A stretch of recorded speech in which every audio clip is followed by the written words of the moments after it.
I was the guy rolling his suitcase into a Cleveland airport at dawn, ticket paid, seat assigned, when my boarding pass turned into a red X. The gate agent's smile collapsed, then came back stitched and polite. She tilted her head toward the screen like maybe I'd read a different truth there than she did. My name was right. The seat was right, the companion wasn't. Before we continue, please subscribe to the channel and tell us where you're listening from. Sir, it shows your companion is Tyler, she said, tapping the glass with a chewed fingernail. Not Emma. I felt the floor shift. It was Saturday, May 24th, 2025, 5:58 a.m., Cleveland, Hopkins. I could smell burnt coffee from the kiosk and the jet fuel coming through the door seals. Our plan, my plan, was simple. First trip without my wife. A week in Fort Lauderdale with my daughter to walk the pier and talk about the parts of grief we'd both been skipping. I'd paid $4,312 ATT to Sunbreak Travel on May 3rd, used 62,000 of my airline miles, and set Emma as my companion. I even tucked a photo of her mother into the side pocket of my carry-on, the one taken in '06 on the Detroit Riverwalk, wind in her hair, eyes telling both of us to keep going. The agent called a supervisor. They whispered, typed, frowned. I stepped aside as passengers flowed around me like a river splitting around a rock. Overhead, the gate speakers chimed. Final boarding. My phone buzzed. A text from Emma. Don't freak out. I needed this. We'll talk when I'm back. Another ping. A photo of palm trees through a plane window, 2 plastic champagne flutes touching at the rims, a shadowed jawline on the left edge. Not mine. My mouth went dry. I pulled up the airline app, thumb stumbling over the login. There it was, companion updated, May 12th, 11:42 p.m.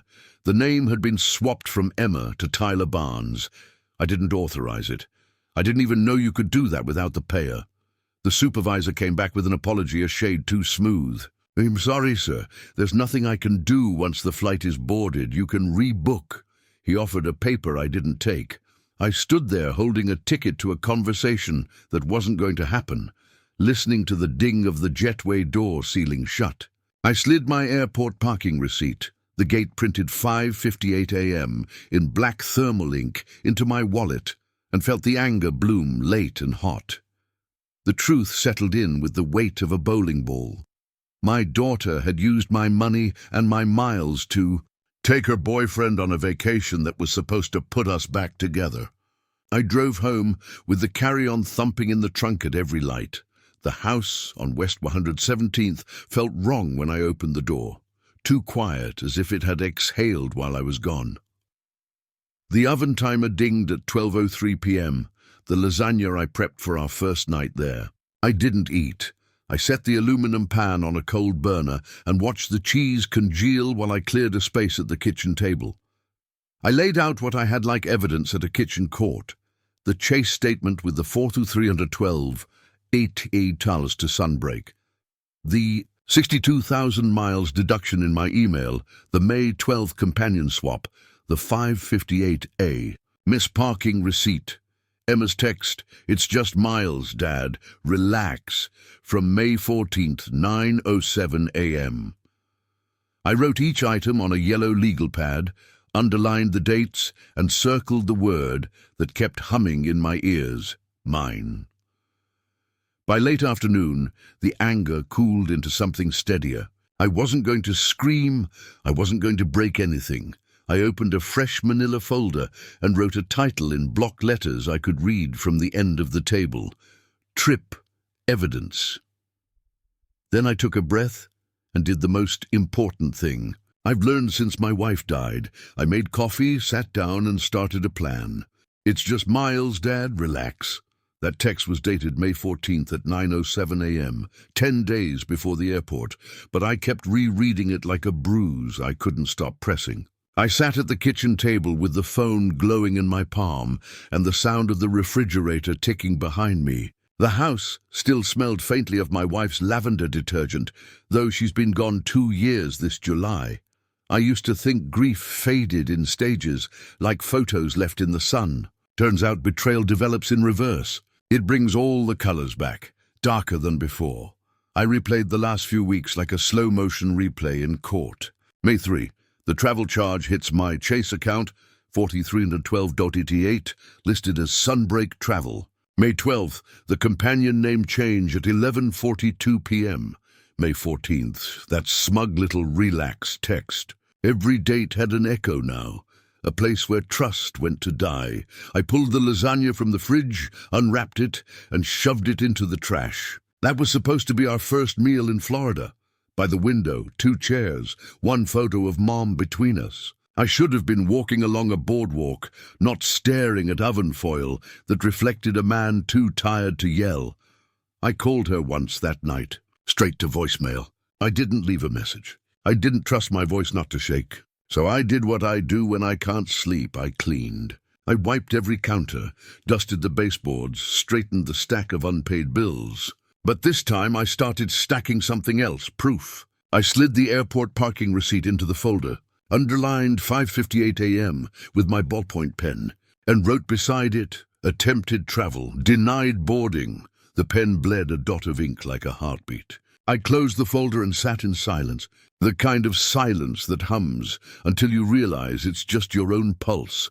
When Emma's mother died, she was 23 and angry at everything, especially me. I gave her space, maybe too much. I thought if I stopped controlling things, she'd come back when she was ready. That was my first mistake, because what she came back for wasn't me. It was my open wallet. I drove by her apartment the next morning. Tyler's black Jeep sat crooked in the gravel lot, back window stuffed with beach towels and a Target bag that said vacay mode. I sat there in my pickup, engine idling, watching the curtain shift. For a second, I thought she'd look out and see me, realize what she'd done. But the blinds stayed still. I went home and poured a drink I didn't need. I'm not a drinker. My wife used to tease me for nursing 1 beer through an entire ball game. But whiskey felt appropriate, burn for burn. The bottle said, Makers 46, $49.99 plus tax. I know because I checked the receipt later and added it to the folder. Maybe not as evidence, but as memory. The price of collapse. Around 2 a.m. the phone buzzed again. Another text. You'd do the same thing if you were my age. Don't make this a big deal. It wasn't just a trip anymore. It was contempt, the kind you can't buy back. That night, I scrolled through my old photo roll until I found one from Emma's 10th birthday. The 2 of us covered in chocolate frosting, laughing at something the dog did. I took a screenshot of that photo and added it to my folder too. Not for court, for perspective. When dawn finally bled through the blinds, the legal pad beside me was full, dates, times, line items. The folder was heavier now. Evidence isn't just for lawyers. Sometimes it's for fathers who need to remember the truth when love tries to rewrite it. At 8:21 a.m. on May 25th, I called my sister, Nora. She picked up on the second ring, voice still sleepy. It's early. You okay? I told her everything. The charge, the swap, the photo. She didn't interrupt.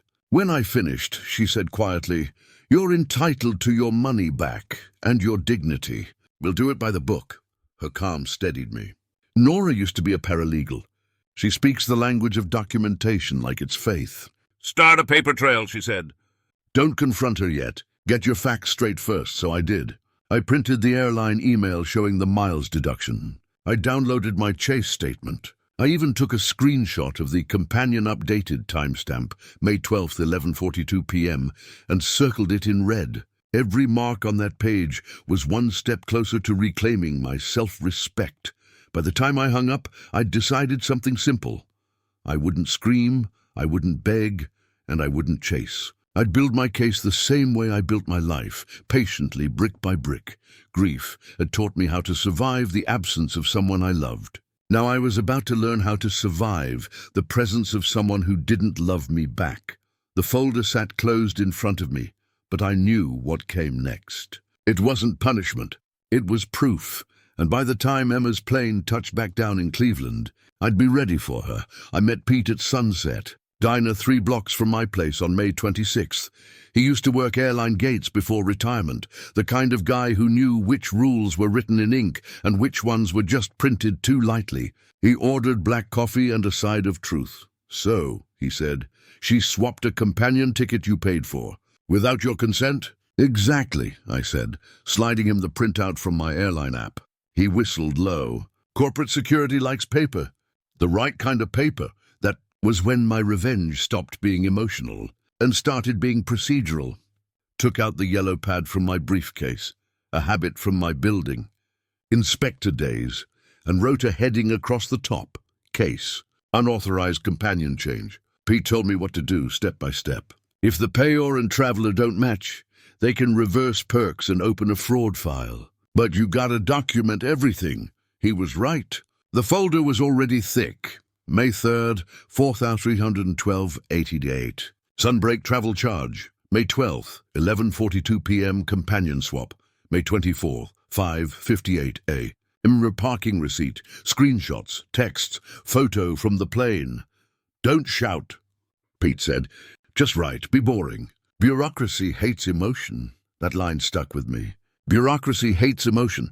Maybe that's why it's so good at justice. After the diner, I drove to Nora's house. She had a spare printer that still used actual toner instead of those overpriced ink cartridges. She handed me a cup of tea and said, "Let's make this clean." We drafted a calm, factual email under my name to the airline's corporate security department, attaching everything. "No drama," she said. "Just the receipts, the date, and your boarding denial." At the end, she added one line that sounded like her: "I'm requesting review under unauthorized companion use. I have not granted consent to this substitution and would appreciate resolution or refund." I reread it and nodded. It was simple, sharp, lawful. Before sending, I called Mr. Alvarez, my family attorney. He'd handled my wife's estate after her passing. A patient man who believed in teaching, not just billing. When I told him what happened, he didn't sigh or gasp. He just asked, "Do you want punishment or protection?" I hesitated. "Protection." "Good," he said. "Because punishment is quick. Protection lasts." He outlined how a revocable trust amendment could work, not cutting Emma off entirely, but setting conditions: restitution, counseling, proof of stability. This isn't revenge, Thomas. It's boundaries. If she violates them again, the trust executes differently. It sounded cold, but it also sounded fair. The idea of building structure instead of shouting gave me something to hold on to. At 6:15 p.m., Nora hit send on the email to the airline. Subject line: request for review. Unauthorized companion change attachments, chase statement, itinerary, parking receipt, screenshots. When the message whooshed away, I felt my pulse slow for the first time since the gate. That night, I sat at my kitchen table with the folder open and wrote on a fresh page: objective, get my miles back. Get my dignity back, and make sure it never happens again. On May 27th, Alvarez's office confirmed a June 10th appointment for the trust update. He'd have the documents ready. I printed that email too and added it to the file. Pete called that evening. "You should also know," he said, "when corporate security reverses miles, they often revoke the companion's status. It's quiet, but it stings." "That's fine," I said. "Let the sting teach." I slept better that night. Not long, but better. The next morning, I made a checklist on a yellow sticky note and taped it to my fridge. Corporate security, follow-up trust, notarization lock, rekeying counseling options, just in case she agrees later. I stared at that last one for a while. It reminded me this wasn't about winning. It was about resetting. By May 29th, the reply came. Subject: case opened, reference 740921. The email thanked me for the documentation and confirmed they'd begin internal review. Attached was a short note. "We've validated your payment and confirmed the ticket was modified using a different device ID. We'll recredit 62,000 miles within 48 hours and investigate further." I printed it, stapled it to my pad, and took a long walk around Edgewater Park. The lake was grey that day, but steady, Like me, sometimes justice doesn't roar. It rustles in paperwork and signatures. When I got back, Nora had texted, "Good. Quiet revenge is still revenge." I smiled, poured another cup of coffee, and looked at the June 10th notary card sitting on the counter. A plan was no longer an idea. It was a calendar, and with every date circled in red, I was one step closer to turning betrayal into proof, and proof into peace. There's a strange calm that comes after you've already lost the thing you feared losing most. For me, it was trust. Once that was gone, everything else became logistics. On May 28th, 9:02 a.m., I sat at my desk, mug of black coffee beside me, folder open like a war map. I dialed the number Pete had scribbled on a napkin. Corporate Security, Customer Protection Division. A soft-voiced rep answered, "This call may be recorded for training." "Good," I said. "You can use mine as the example." I read everything from my yellow pad, calm, deliberate, factual. "I paid for this trip on May 3rd, $43.12.80 charged to my card. I redeemed 62,000 of my own miles. The companion was listed as my daughter, Emma Collins. On May 12th, the companion name was changed to Tyler Barnes, without my consent. I attempted travel on May 24th, as my parking receipt shows. The rep typed quietly for a while, then said, "We'll open an internal review. Please forward all supporting documents." I already did. Sent on May 26th, silence, then a small, impressed exhale.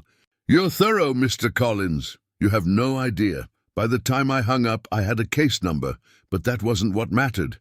What mattered was the follow-up email that landed 1 hour later. We've confirmed the transaction originated from your account and payment card. The ticket was modified from a separate IP address, device ID, and login. 62,000 miles will be restored within 48 hours. We appreciate your patience. I printed it twice, one for the folder, one for Nora. When I dropped by her house that afternoon, she met me at the door with a smirk. That was quick. Justice usually is when you've got the paperwork. She read the printout, nodded, and slid it into a clear sleeve. "You know what this is?" she said in proof of pattern. "If she did it once, she'll do it again unless you put rails up." Rails, boundaries, whatever you called them, I was finally building some. That night, I forwarded the same documentation to Sunbreak Travel. I wrote, "To whom it may concern, this charge was authorized for myself and my daughter, not for a third-party traveler. Attached are my receipts and evidence of denial of boarding. Please process refund for unused portion accordingly." I didn't expect much. Travel agencies love loopholes more than justice. But it wasn't about winning every dollar back. It was about making a paper trail so solid that even Emma couldn't twist it into something else. By May 30th, the airline recredited my miles. A short note confirmed it. Miles have been restored. Further action pending. That same day, Tyler posted a photo online, champagne glasses clinking mid-air over turquoise water. The caption read, "Free upgrades hit different." I took a screenshot and filed it under a new section in my folder, Exhibits, Irony. Around June 1st, Alvarez called to confirm my June 10th notary appointment for the trust update. "You sure about this?" he asked. "Absolutely. She's still my daughter. But I'm not financing her lessons in entitlement." He chuckled softly. "Boundaries make love durable, Thomas. Without them, it rots." That same day, I called the locksmith. "Recay everything," I told him. "Front door, back door, garage keypad." He came by June 2nd, a Monday morning that smelled of fresh rain and new starts. I paid him $184.50 cash and asked for 2 copies of each key. One went in my drawer, the other to Nora. When the last screw turned, I felt the click not just in the lock but somewhere in my chest. I had turned a boundary physical. At 7:42 p.m. that evening, my phone lit up. It was Emma. The text was short. "Dad, what's with the locks?" I stared at it for a minute, then replied, "We'll talk tomorrow at 6 in person." Her answer came fast. "Fine." I set my phone face down, brewed tea, and looked around my kitchen. Everything in that room had a receipt attached to it. The kettle, $39.999 from Target.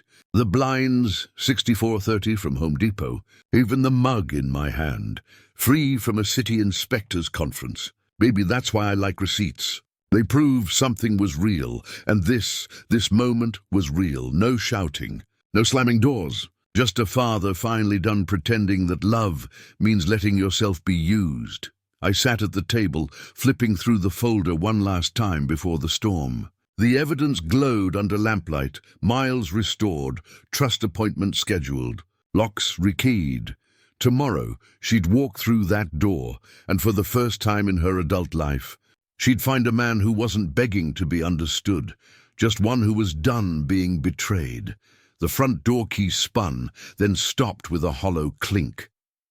I was standing in the kitchen when I heard it, the moment Emma realized she no longer had access. June 2nd, 6:04 p.m. The day had been humid, heavy with Ohio thunder waiting to happen. I'd left the window cracked so I could hear the wind, and when the knob rattled again, I felt the shift. "Dad, why'd you change the locks?" she called. I didn't rush to open. I wanted her to feel it, that pause between entitlement and consequence. Then I turned the deadbolt and opened the door.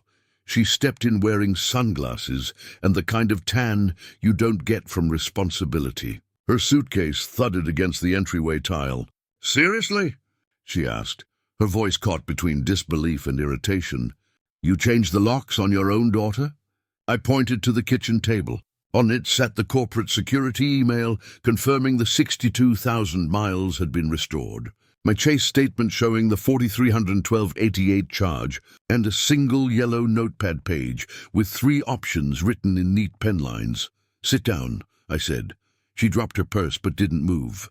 "This is crazy." I stayed standing. "You took my money, my miles, and a week of my time. You can call it a misunderstanding. I call it theft." Her mouth opened, closed, then opened again. "I didn't steal anything. You said those miles were just sitting there."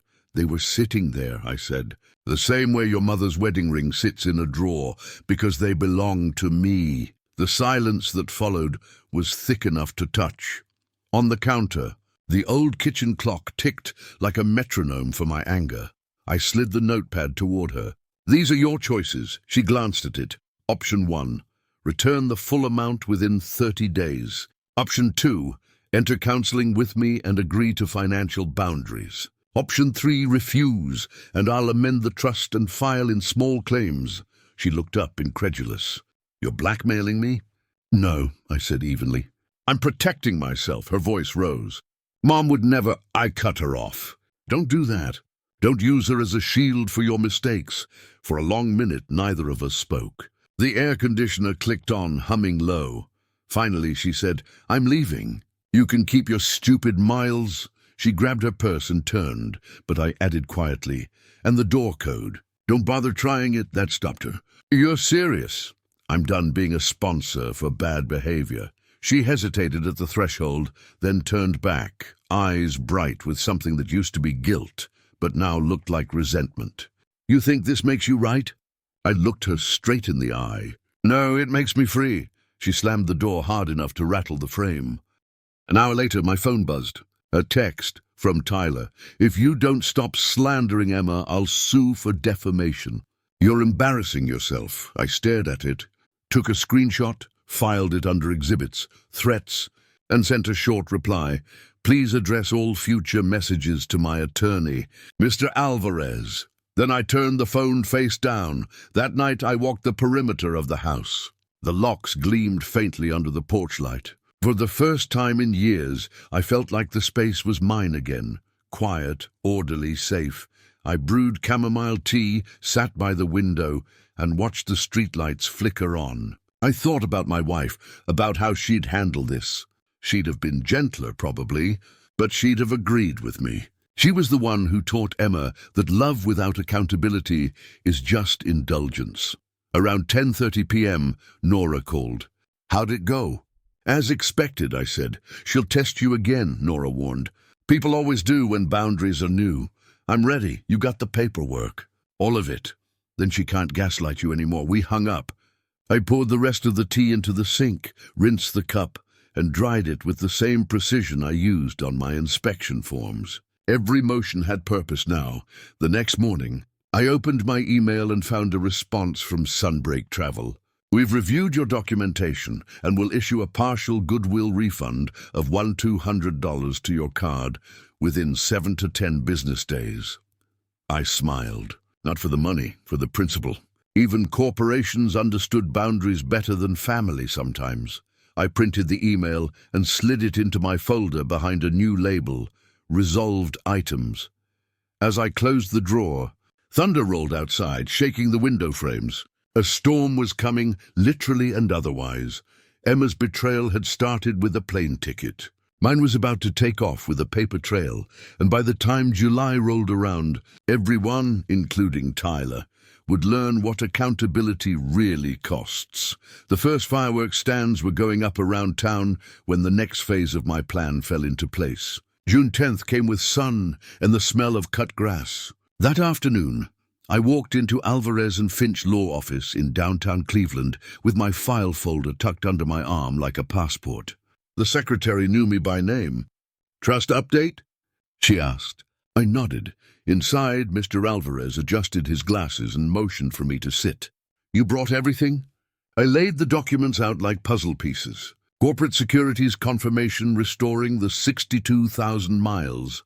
Sunbreak. Travel's email promising $200 refund. The Chase statement showing the $4,312 in TATIL. Charge. The printed screenshot of Tyler's smug beach. Post Alvarez skimmed each page, lips tightening in a small smile. "This isn't revenge," he said. "It's stewardship." He slid a draft across the desk. Revocable Trust Amendment, June 10th, 2025. It was short and sharp. Emma's inheritance would remain, but locked behind 2 gates, full restitution of the $4,312.88 and completion of 6 counseling sessions with documented attendance. Violate either term, and the trust froze for 5 years. I initialed each page, the pen scratching like a verdict. The notary stamped it at 2:37 p.m., the sound crisp and final. Alvarez looked up. "You're sure?" "I'm certain," I said. "If she wants back in my life, she'll walk through the door of accountability first." When I left his office, the city shimmered with heat. I drove straight to Nora's, handed her a copy. "Keep it," I told her. "If anything happens, this stands." She slid it into her filing cabinet with a nod. That evening, Pete called while I was watering the tomato plants. "You might want to check your email," he said, voice almost gleeful. I wiped my hands, opened my inbox. There it was. Corporate security, case closure notice. After review, the flight companion change was deemed unauthorized. All elite benefits accrued by Tyler Barnes have been revoked retroactively. "Case closed." I laughed out loud, the sound startling a bird off the fence. Justice didn't need headlines. It could whisper through bureaucratic channels and still sting like truth. Nora came over the next morning with an idea. "You know what's poetic?" she said, setting her mug down. "Delivering that trust amendment at the 4th of July cookout. Independence Day, freedom from codependency." I blinked. "You want to ambush her at a barbecue." "Not ambush," she said. "Illumination." The more I thought about it, the more it fit. Every year, our family and the neighbors gathered in my backyard for burgers, fireworks, and half-hearted small talk. This year, the stakes would be different. I called Alvarez. "Can a trust amendment be witnessed in public?" "Certainly," he said, "as long as the notary's present and everyone's of sound mind. I'll arrange it." By June 16th, he had drafted a certified demand letter to Emma, a polite legal reminder to settle the outstanding funds within 30 days, with a clause inviting mediation instead of litigation. I sent it by certified mail, tracking number ending in 3472. I knew she received it. The postal alert pinged at June 18th, 11:09 a.m. No reply. Meanwhile, I kept setting the stage, mowed the lawn, strung the patio lights, replaced the old grill igniter. Every detail mattered, not just for show, but for symbolism. I wanted the scene of her first public reckoning to look perfect. Pete stopped by mid-June with his usual blunt humor. "So you're hosting a Declaration of Independence party, huh?" "Something like that," I said. "Except this one's about financial freedom from my own kid." He laughed, clapped my shoulder. "You're doing it right, Tom. Quiet, legal, devastating." Each evening leading up to the 4th, I checked the mailbox, half expecting a letter, an apology, anything. But nothing came, just circulars and a water bill for 83 to 15 that I filed anyway. Habit, proof, order. On July 3rd, one last email arrived from the airline confirming Tyler's privileges were stripped permanently.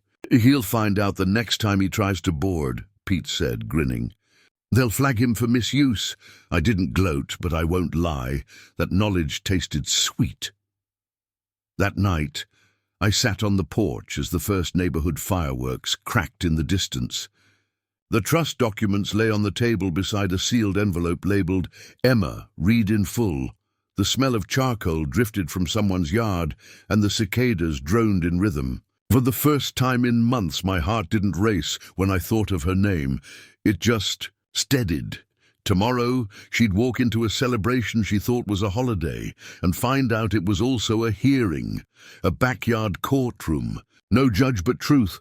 And while the sparklers hissed and neighbors laughed, I'd give her one last chance to reclaim her seat at the table, not as my dependent, but as my equal. The 4th of July came heavy with heat and the smell of grilling meat. Cleveland skies hung low, blue as glass, and the whole street buzzed with sparklers and kids dragging red wagons. I'd spent the morning arranging the patio, tablecloth ironed, lemonade sweating in a pitcher, flags lined along the fence. Everything looked normal, which was exactly the point. At 6:30 p.m., guests began to filter in. Neighbors with pie tins, my sister Nora balancing deviled eggs like crown jewels, Pete hauling a cooler that looked big enough to fit a body. "Tonight," he joked, "we're not just celebrating independence, we're enforcing it." I smiled, but kept my focus. The trust document sat inside a blue folder beneath the centerpiece, a small American flag stuck in a mason jar. Beneath that folder, the corporate security case closure, the Chase statement, and the notarized amendment Alvarez had prepped and witnessed just weeks earlier. When Emma's car finally pulled into the drive, the noise seemed to drop a notch. 7:04 p.m., she got out slowly, sunglasses on, Tyler beside her in a white polo, and that smug look that makes you want to check your wallet. I walked to greet them. "You made it," she looked uncertain. "Yeah, wouldn't miss it." "Grab a plate," I said. "We'll talk after dinner." For the first half hour, I played the part, grilling burgers, laughing at small jokes, keeping the conversation floating just above the tension. But I could feel Nora's eyes on me across the table, her signal that it was time. When dessert plates clinked and fireworks began crackling faintly beyond the trees, I stood. The cicadas fell silent. "Before dessert," I said, "I have something to read." Pete cut the propane flame. Even the kids sensed something and quieted. I lifted the blue folder. "A few weeks ago," I began, "I went to the airport to board a flight I paid for. The ticket was valid, the seat confirmed, and the companion seat was supposed to belong to my daughter." I glanced at Emma. She stiffened. "Instead, the system told me I was flying with a man named Tyler Barnes." Someone coughed. The air felt electric. I continued calm and steady. I didn't shout. I didn't accuse. I documented. I opened the folder and held up the first paper, Corporate Securities email. "This is the airline confirming the companion change was unauthorized. My 62,000 miles were restored. Tyler's privileges revoked." Tyler shifted, face flushing. "That's between you and Emma," he muttered. "Actually," I said, "it's between honesty and theft." I set that paper down and held up the second, the Chase statement with the $4,312.88 travel charge. "This is what the trip cost. Every cent came from my retirement account. I paid it, expecting time with my daughter. Instead, I funded a week-long vacation for her and her boyfriend." A murmur rippled through the crowd, pity from some, disbelief from others. Emma finally spoke, voice trembling. "You're humiliating me in front of everyone." I shook my head. "No, sweetheart. I'm clarifying in front of everyone. There's a difference." Nora slid closer and handed me the final document, the trust amendment. "And this," I said, "is the legal boundary that now exists between us. The inheritance remains, but it's conditional. Full restitution of the 4312.88 and 6 counseling sessions." Complete both and nothing changes. Refuse and the trust holds for 5 years. The words landed like distant thunder. Someone's child dropped a sparkler. Its hiss was the only sound. Emma's eyes filled, not with remorse, at least not yet, but shock. "You actually did it," she whispered. "I had to," I said softly. "You don't learn consequences by escaping them." Tyler tried to laugh it off. "This is nuts, man. Who does this to family?" "Someone who values family enough to make it honest again." The notary Alvarez had sent, a woman named Denise, stepped forward with her clipboard. "Mr. Collins, you'll need to sign and date." I scrawled my name, pen steady. The stamp cracked once more. July 4th, 2025. Official Denise turned to Emma. "You may acknowledge receipt here, Ms. Collins." Emma's hand hovered over the pen but didn't move. Her lip quivered. "You could have just talked to me." "I tried," I said. "But you didn't listen until the world did." She pushed the paper back. "I'm done." She grabbed her purse and walked toward the gate, Tyler trailing, muttering something about toxic parents. The crowd parted. The screen door slammed. A few neighbors exchanged awkward looks. Pete broke the silence. "Hell of a fireworks show," he said quietly. I exhaled, a long, slow breath that seemed to take months with it. "Yeah," I said. "Finally legal." Nora poured sweet tea into a glass and slid it my way. "You okay?" "I will be." Out by the fence, the first real fireworks cracked over Lake Erie, red and white bursts lighting up the night. Reflections danced across the papers on the table, my strange, sacred trophies. Emma didn't sign. That was fine. Some lessons need longer runways. When the crowd dispersed and I started stacking chairs, I saw the pen still lying beside the unsigned page. I left it there in case she came back. By 9:45 p.m., only Nora and Pete remained. "You did it clean," Pete said. "No shouting, no swearing. Just the facts. Facts don't lie," I said. "People do." The cicadas came back, buzzing in low harmony with the distant booms of the city's fireworks. I looked up at the sky, streaks of light fanning out and fading, and thought of my wife. She would have liked the symmetry of it all. Freedom declared, accountability restored. When I finally turned off the porch light, the folder stayed on the table, open to the signature page. The paper rustled once in the night breeze, and for a brief moment, I thought maybe that was her answer. Maybe silence was her signature for now. But justice had already signed its part. A courthouse doesn't sound like justice. It sounds like floor polish and bad coffee, voices echoing off marble that's seen too many family feuds. But on July 11th, that's exactly where I found myself. File folder in hand, wedding ring still on my finger, even though my wife's been gone 2 years. The clerk at the window wore reading glasses halfway down her nose. "Filing for small claims?" "Yes, ma'am. $4,312.88. Plus costs." She took the documents, the chase statement, the corporate security email, the trust amendment for context, and stamped the first page. That thunk of ink against paper was quieter than any argument, but 10 times more final. The hearing was set for July 29th. When I walked back to my truck, the air outside was thick with humidity and irony. All around me, people were fighting traffic, schedules, bosses. Me, I was fighting the person I'd once rocked to sleep. That weekend, I boxed up my wife's photo albums and took them to Nora's house for safekeeping. The living room felt too much like a museum, memories behind glass, nothing to touch. I needed to clear space for what was next. On July 13th, Emma finally texted, "You filed against me, really?" I didn't reply right away. I wanted her to feel the weight of her own words. When I did, it was short. "Yes, you left me no choice. You can still fix it." That night she sent another, "Tyler says you can't win." "It was just a misunderstanding," I typed, then deleted, then finally wrote back, "Then let the court decide." I turned the phone over and went to bed. The following week, Sunbreak Travel processed the refund they'd promised, $200 back into my account. It felt like a receipt for self-respect. I printed the confirmation and filed it under resolved items, then called Alvarez. "She's starting to realize you're not bluffing," he said. "I'm not bluffing," I replied. He laughed softly. I know. That's what makes this so rare. Meanwhile, Emma's silence stretched longer. No apology, no visit, just a digital void. Tyler, though, he couldn't resist. On July 18th at 1:14 a.m., a new text came through. You're ruining her life. Nice parenting. I stared at it for a long time before replying with one line. A ruined lie looks a lot like a saved truth. I never heard from him again. 2 days later, Nora dropped off groceries. She found me in the kitchen, measuring coffee grounds like a man counting evidence. You're holding up? She asked. I'm done holding, I said. Now I'm just waiting, she smiled. Waiting's part of justice. Gives the guilty time to hear their own echoes. By July 22nd, Alvarez called again. We'll be fine, he said. Your case is airtight. Documentation beats denial.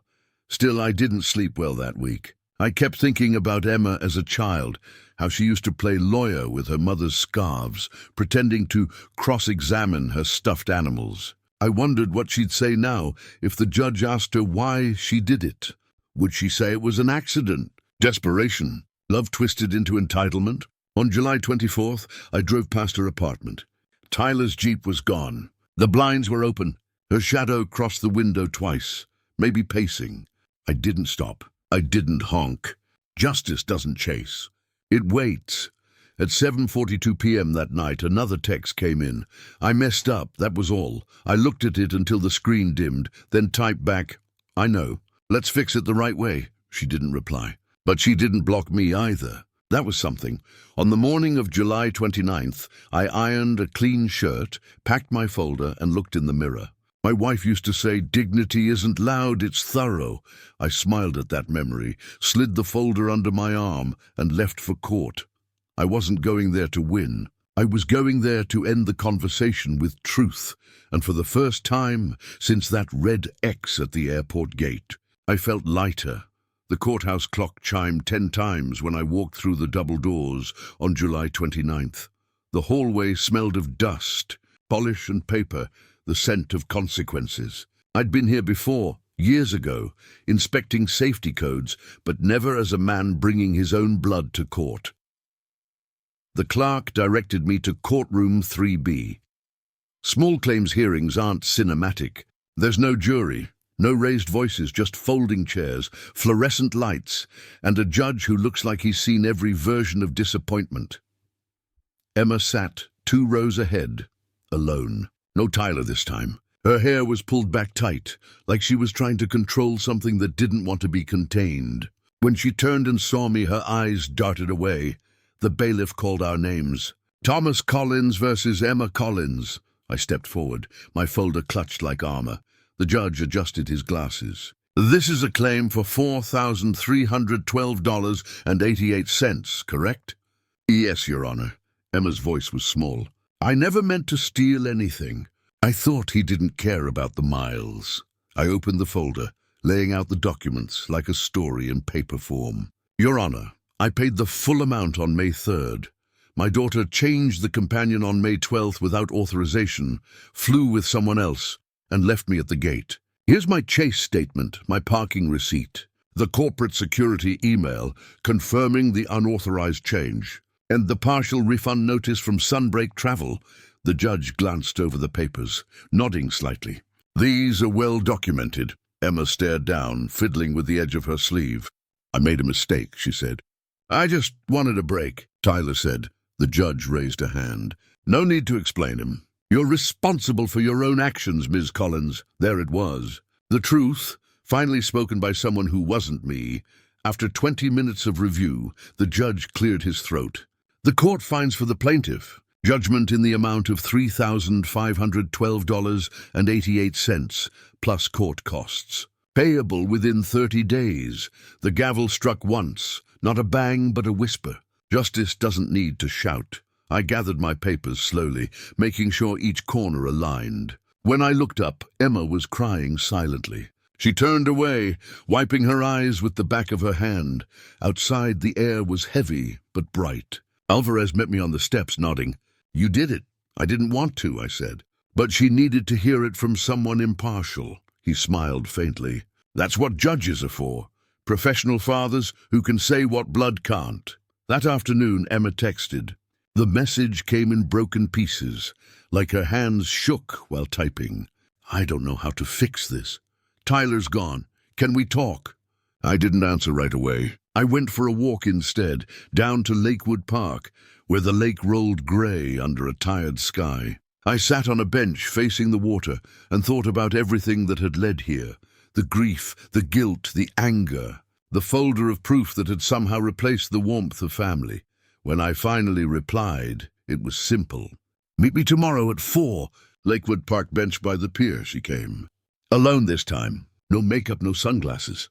Just a daughter who looked 10 years younger without the defiance. She sat beside me without speaking for a full minute. The gulls cried above us. I paid the first $1,500, she said finally, sliding an envelope onto the bench between us. Cashier's check. I'll pay the rest in 2 months, I nodded. Thank you. I booked counseling, she added. Starts August 6th. Family sessions. For the first time in months, I let myself breathe all the way in. She looked at me, eyes red. I thought you'd disown me. I shook my head. No, I'm teaching you what loyalty costs. We sat there until the sun started melting into the lake. When she stood to leave, she said quietly, You were right, Dad. Justice isn't revenge. It's repair, I smiled. Sometimes they share the same tools. By August 20th, the air in Cleveland had started to cool. Cicadas had quieted, and so had I. The storm had passed, not loudly, but completely. Emma and I were on the slow road back, one counseling session and one boundary at a time. She showed up that afternoon, wearing jeans and carrying 2 coffees. Peace offering, she said with a shy smile. We sat at the kitchen table, the same one where I'd once laid out the receipts and evidence like a courtroom exhibit. Now it was just 2 mugs steaming between us. She looked around the house as if seeing it differently, like a place she wanted to belong to again. I didn't realize how deep I'd cut you, she said quietly. I shook my head. You didn't just cut me. You cut yourself. You severed trust. But trust can heal if both sides want it, she nodded. I do. I slid a small envelope across the table. This is for you. Inside was a single silver key, newly cut. It's for the guest house, I said. Not the main one. We'll take things slow. She held the key in her palm for a long time. You're giving me another chance? I'm giving both of us one, I said. Boundaries don't mean exile. They mean safety for both of us. We sat there for a while, listening to the wind move through the trees outside. The house no longer felt heavy. It felt awake again. In therapy the next week, a counselor, an older woman named Dr. Keller, had us list 3 words that describe what we wanted most moving forward. Emma said, respect, space, forgiveness. I said, honesty, calm, continuity. Dr. Keller smiled. Seems like you're already building the bridge back.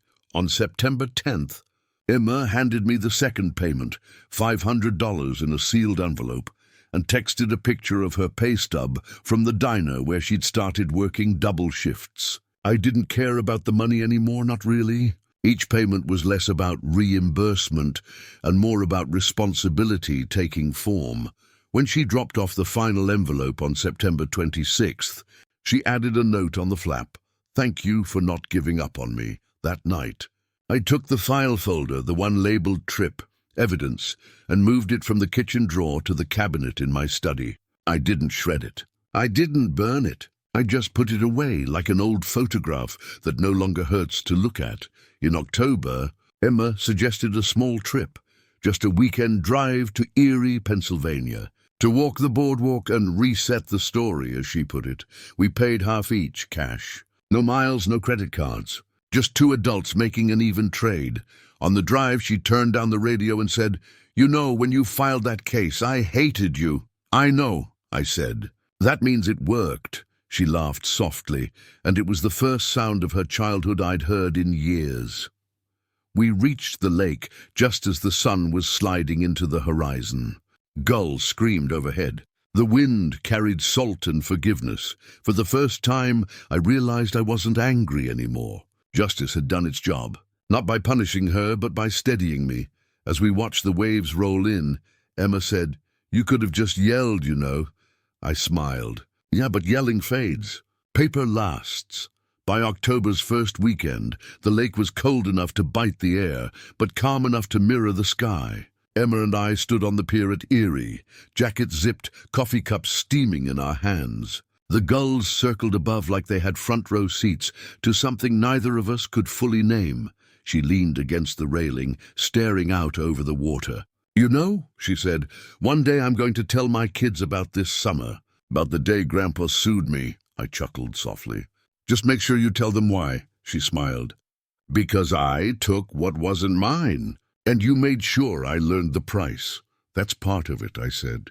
"But really, it's because love doesn't survive without structure. And you can't build structure on deceit."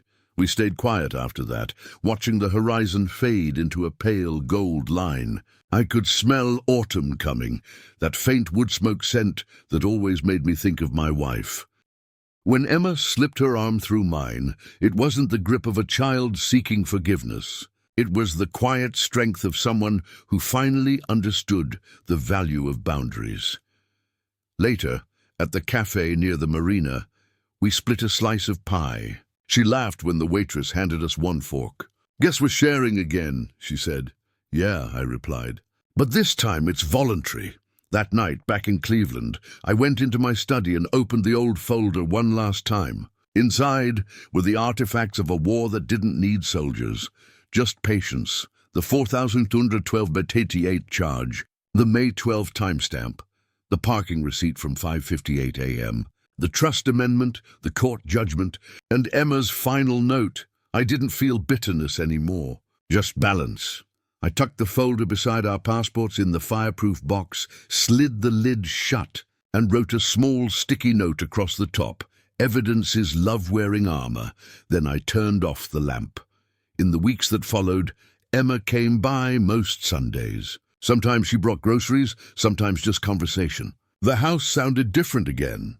Not empty, not crowded. Just right. Pete still stopped by from time to time, usually to remind me, "You should frame that court judgment." I'd laugh and tell him, "It's not a trophy." "Pete, it's a reminder." Even Nora softened, saying, "You did what most parents can't. You taught accountability without breaking the bond." Maybe that was true. Or maybe I just got lucky that my daughter found herself before I had to lose her completely. On the last warm Sunday before winter, Emma hugged me before leaving. "You know, Dad," she said, "you didn't lose me that day at the airport." I looked at her. "Waiting. You gave me back to myself," she said, voice soft, steady. I didn't answer. I didn't need to. After she drove off, I stood on the porch, hands in my pockets, watching the leaves fall one by one onto the driveway. The world was still spinning, slower maybe, but in rhythm again. Justice hadn't come with fireworks or shouting. It had come through patience, paper, and proof, and the steady courage to stay human while demanding fairness. I thought back to that day in May, the red X on my boarding pass, the sting of humiliation. If someone told me then that it would lead to peace, I'd have laughed. But sometimes the road to restoration is paved with receipts, not rage. I walked back inside, poured the last of the coffee, and whispered to the empty room, maybe to my wife, maybe just to myself, "You didn't lose me. You gave me away." And for the first time, I knew exactly what that meant.